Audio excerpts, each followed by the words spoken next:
that lady, email from abroad. Look at her. Other women out there. She fucking totally, because I didn't read this beforehand, she fucking totally punched me in the chest and I had to sit there and take it.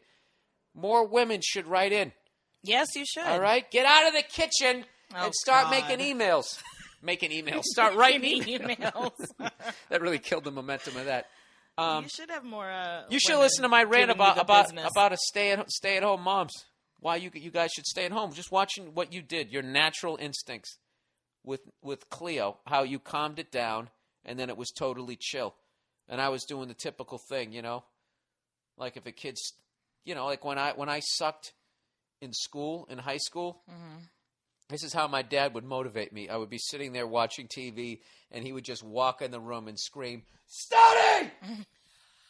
Or he'd go, "Hit the box!" And then I'd have to turn off the TV and go upstairs, totally angry at him, resenting him, and then sit down and read like a science book. And all I was thinking of doing was slamming it over his head. Yeah. So what were you saying? That you guys just naturally have that instinct. You should not be in the workforce. You guys. Why not? Because you're wasting that talent. It's like you have this unbelievable talent to raise kids, and now you got to drop them off at some snot-nosed fucking... Well, we have other talents besides child rearing. So, is it possible that we can do both? What? Do both? Jesus Christ. I've never wanted to fucking smash you with a windscreen before in my life. Why? Because I'm speaking the truth? You're not. You guys, you know what you guys have become? You've become men. You're distant from your fucking kids. What's more important than raising a kid right? Exactly. Now you're spending 8 hours of the day. I'm not saying you got to give up on your dreams of being nationally known for needlepoint. I'm not saying that. I'm not saying that. I'm just saying that, those early years, you should be home. And I would want to be home with my kids the first few years. Why wouldn't you? If you're any sort of a mother, why wouldn't you?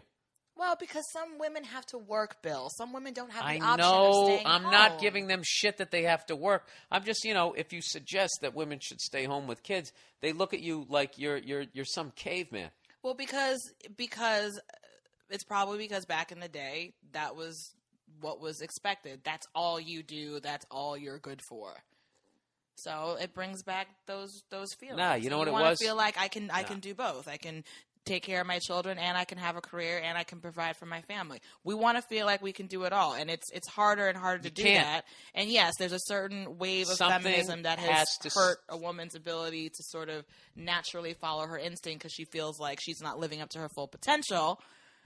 I know, and the amount of people who just end up in cubicles, that's my thing. I'm not saying that if you're going to run your own business and that type of thing, but honestly, to just go out into the workforce and become another drone. Do you ever wonder why that comic Dilbert is so fucking popular? It's because of the amount of people who fucking relate to that the bizarre corporate fucking world that makes no goddamn sense, that is not fulfilling spiritually on any level. That's what you signed up for. That's what most guys were doing. I blame guys earlier in this that we always come home, we always got to exaggerate what we're doing, acting like it was bigger than what it actually is. And I think you guys got a false sense of what going out into the workforce was. You didn't realize that most people were just going out there, standing on the end of a fucking assembly line.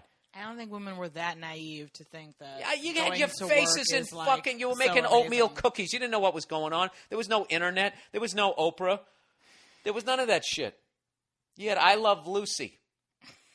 Whoa, yeah. Maggie. Yeah, that's all you had. You didn't know what was going on. You only, especially way back in the day, you go back to like women's suffrage that happened, I think, in the 1700s. When you went back to nothing. You don't remember that? When was women's suffrage? When did you broads finally get the right to vote? Like 1920? I think it was part of that I don't know. Babe Ruth going to the Yankees deal. I think that was another way the Red Sox fucked up.